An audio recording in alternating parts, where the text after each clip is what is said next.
Ça fait une quarantaine d'années qu'on fait du fromage. En 90, c'était la SARL Le Fédoux et encore auparavant, on était en GAEC et encore avant, c'était mes beaux-parents qui faisaient du fromage. Donc il y a une longue histoire derrière la fromagerie et elle est située à Yelzas sur le Cosméjean. Et l'objectif de la fromagerie, c'est de développer et de maintenir l'activité ici sur le Cosméjean où on a plaisir à vivre. Alors on fabrique les fromages de la famille, donc c'était les Fédoux, des gros pérailles si on peut dire. Le pérail, donc des pâtes molles, des caillages doux à température ambiante avec pas mal de présure qui permettent aussi après de faire la recuite avec le petit lait. Donc ça c'est l'histoire. Après du pérail on est passé à la brique qu'on a lancé en 92. On a évolué avec des fromages à la coupe comme la Cardabelle qui est un gros Fédoux mais qu'on peut découper. Et puis on faisait des tomes parce que ça nous permettait d'organiser notre travail autrement. On faisait des tomes et en 2005-2006 on a plus développé les tomes pour des contraintes techniques. Et là on a développé donc les petites soureliettes, les meules, etc. Et puis cette année, enfin en 2012 maintenant, ça va bientôt faire un an, on a commencé à travailler sur des fromages cerclés d'épicéa. Et puis après, la dernière famille de fromages, c'est tout ce qui est brousse et recuite, c'est-à-dire que le petit lait qu'on récupère après les fabrications de pâtes molles, bien on en fait de la recuite, on le réchauffe et on récupère un autre fromage après.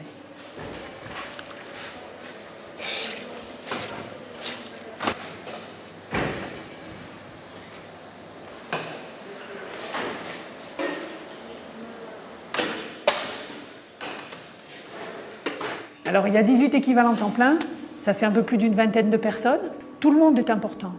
Parce que l'hygiène, c'est important. Donc, même toutes les étapes, depuis le caillage, depuis la production du lait, évidemment, donc des brebis, donc le soin des brebis, donc comment vivent les brebis. Et puis ensuite, ici, comment on s'occupe du lait, comment on le respecte, comment les fromages sont bien retournés, comment ils sont bien alignés sur les grilles et non pas tout envoyés en vrac, comment ils vont être retournés délicatement, comment, tout à l'heure, vous avez vu à l'expédition comment on en prend soin quand on les emballe, comment on les goûte. Une fois par semaine, on les déguste. Et on met un cachet de cire sur les tomes parce que voilà, on dit on a fait notre boulot et on est content et on doit pouvoir être fier du travail que l'on fait.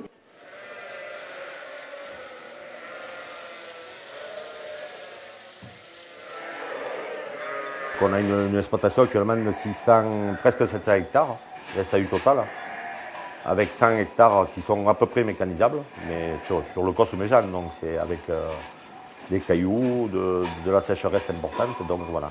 Ça fait énorme en surface, mais on n'arrive pas à mettre une brebis à l'hectare.